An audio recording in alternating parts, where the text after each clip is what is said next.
Hello, hello. I'm going to argue a motion in front of a judge today. It'll be fun.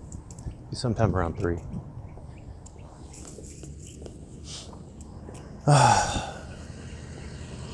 I keep hearing in my comments that the system is broken. The system is broken. The system is broken. These riots, they're evidence that the system is broken. The fact that people haven't been able to succeed is evidence that the system is broken. This is Bill Santucci Justice Center. You could consider this to be a First Amendment audit because I am filming. Or you could not because you think that for some reason I'm not doing it right. Anyway, system is broken. System is broken. On and on and on again, the system is broken. And I would submit to you that it's not. The system may have flaws. I will grant you that. There is no perfect system out there. The system may be difficult to use. It may be hard to get ahead. I wonder what this is down here. This I'm walking up to right here. I don't know if you can see it. Anyway,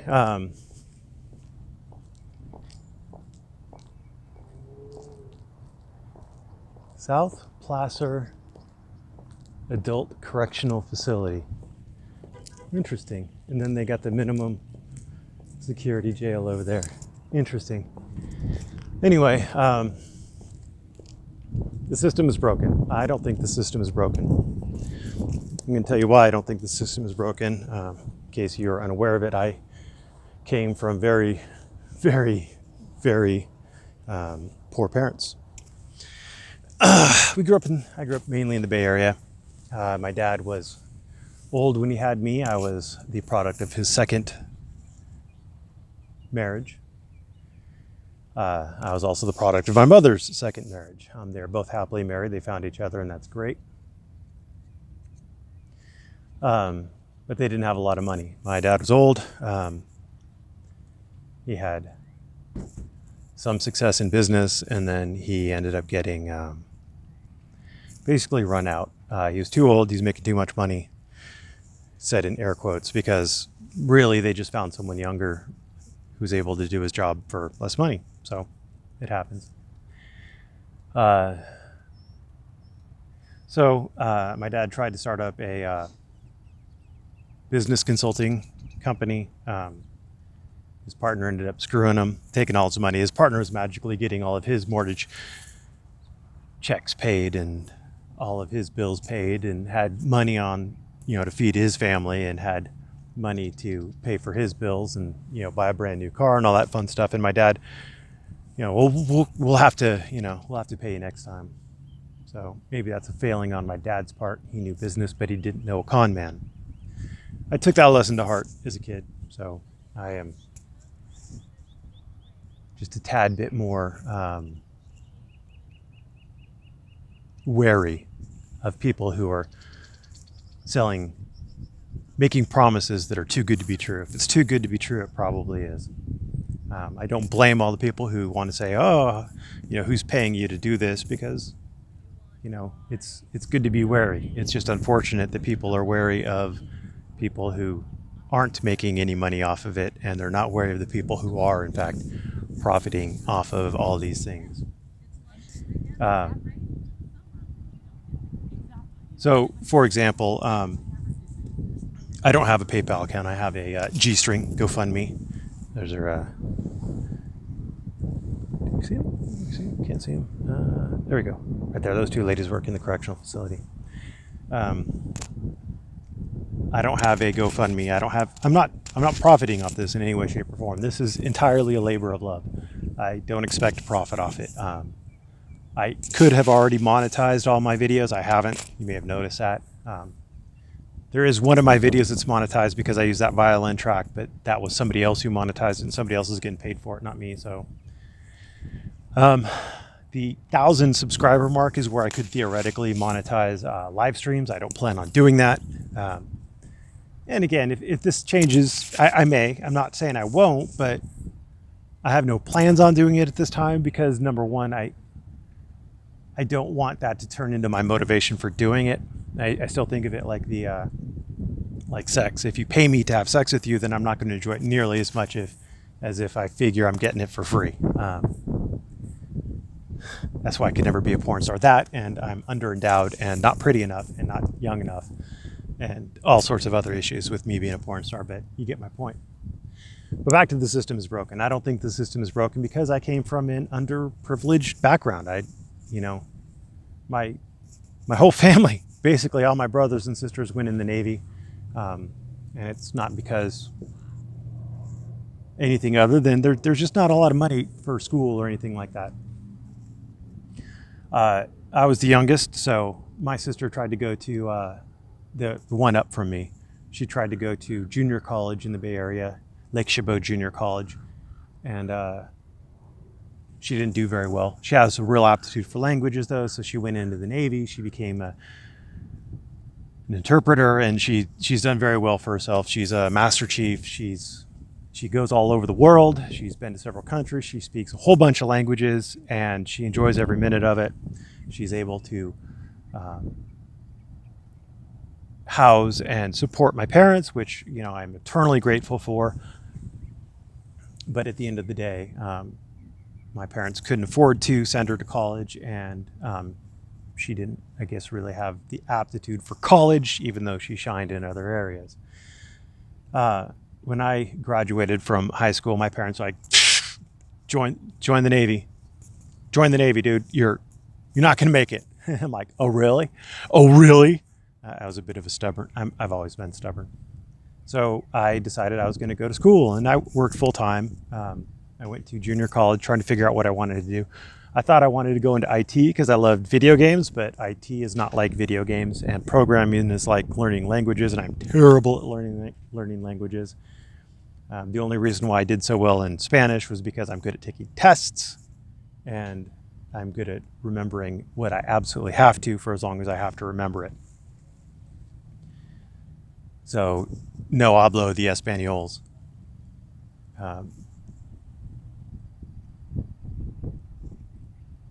So I worked full-time all the way through junior college. I worked full-time through college, University of California, Davis. I got decent grades, B average.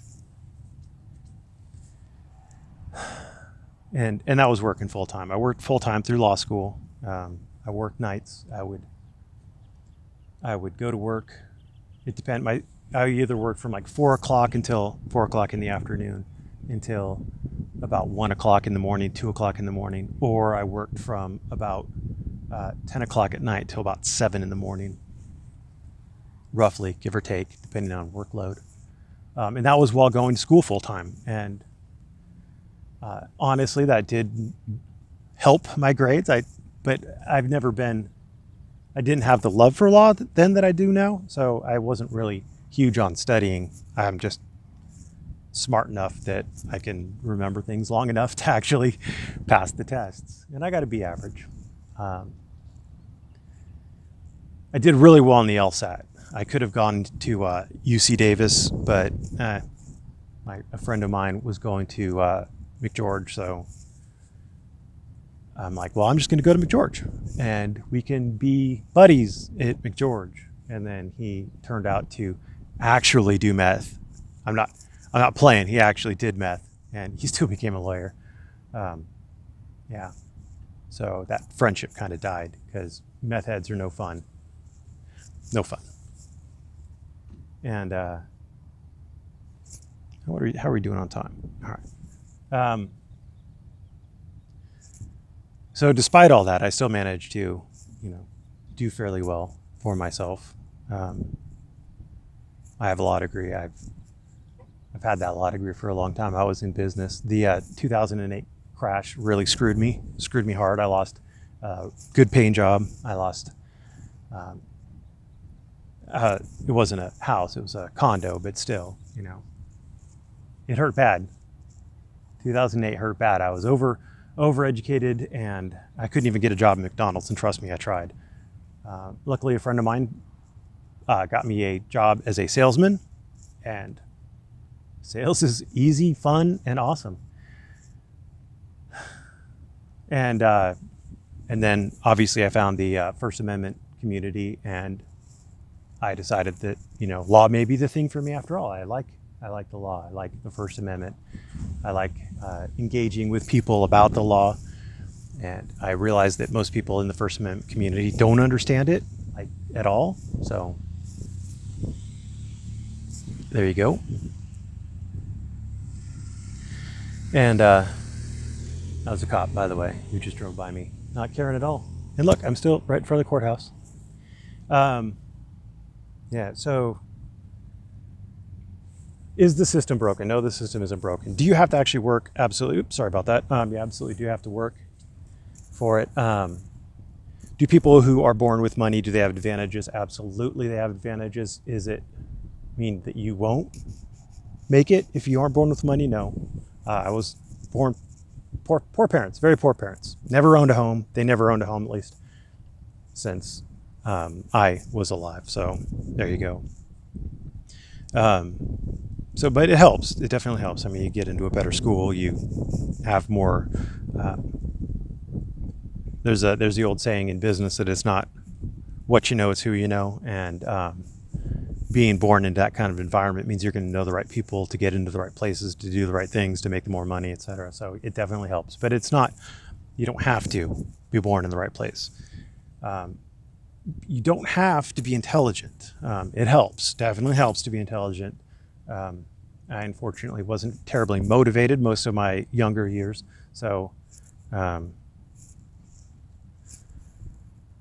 who knows what I could have done had I been motivated, but I wasn't. So there you go.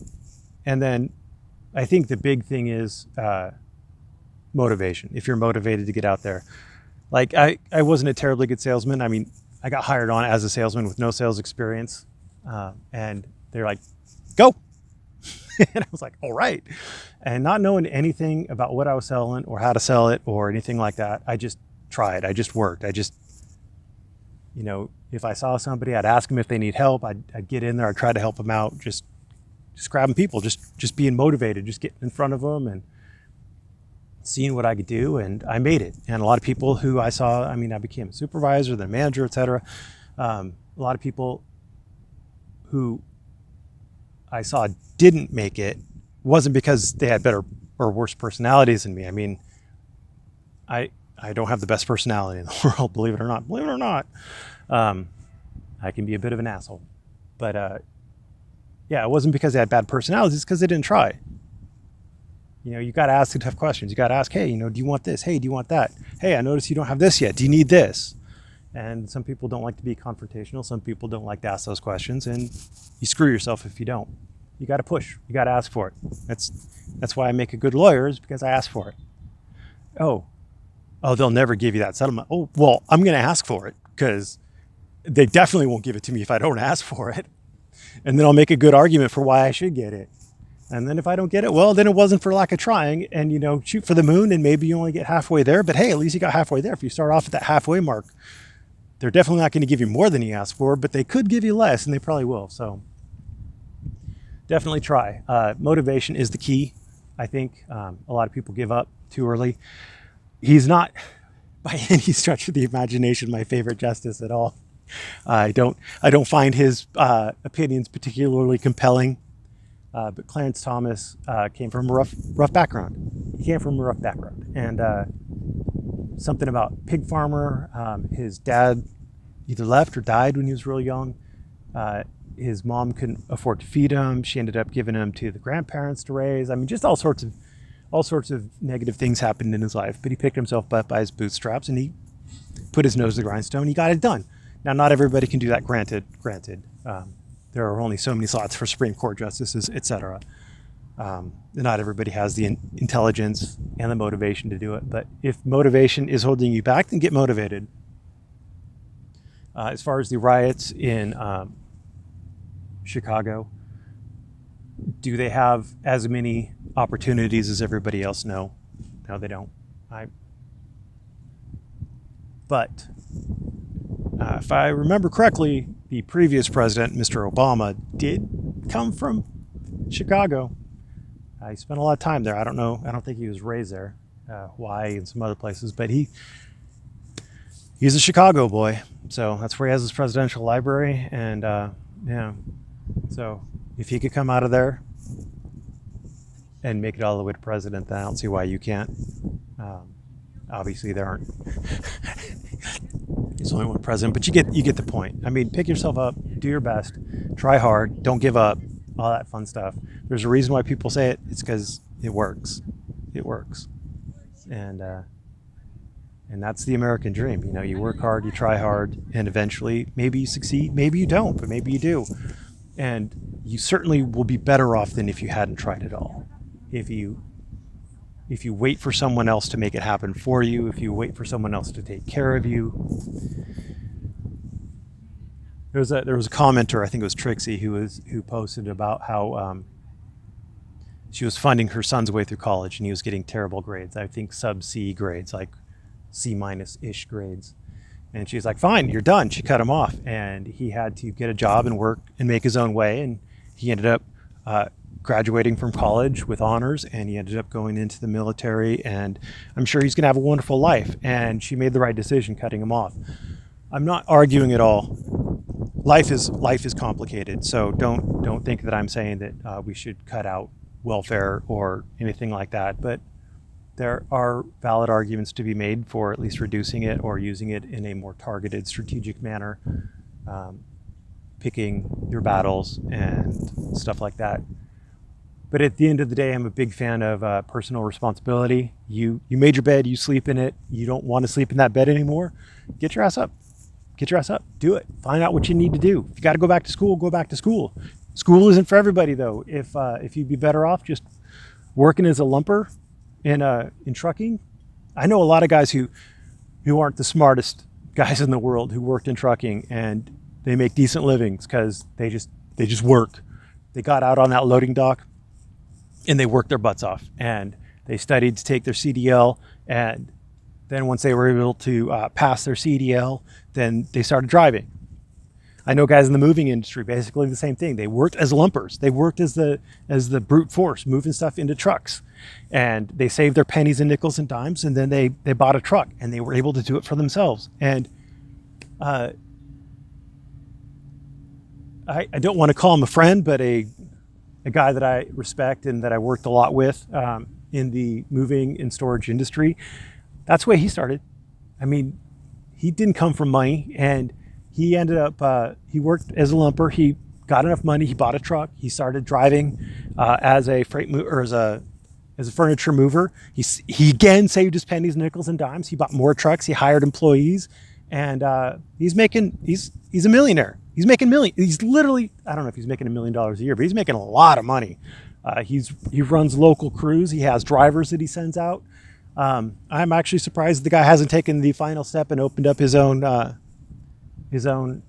agency, his own moving agency, because he's got all the tools. He literally has all the tools he needs. He's got a warehouse. He's got all the local delivery trucks. He's got long haul trucks. He's got everything. He probably is making enough money. He's got both of his boys working for him. They're adults now. He's got one run in one aspect of the company. He's got one run in another aspect of the company. They're set up. I mean, and it's just from working hard. Is the guy a genius? No, he's smart enough, but he's not a genius, you know? Anyway, it's just all about hard work and determination. And I've sat out here for 20 minutes. I've had cops roll by. I've had security officers roll by. Again, I am sitting actually at a bench right out in front of the courthouse, right next to the adult correctional facility, across from the minimum corrections facility. It's amazing. It's amazing that nobody bothers you when you're just being a normal person and not an asshat. Isn't that crazy? Anyway, thanks for watching. Have a great day.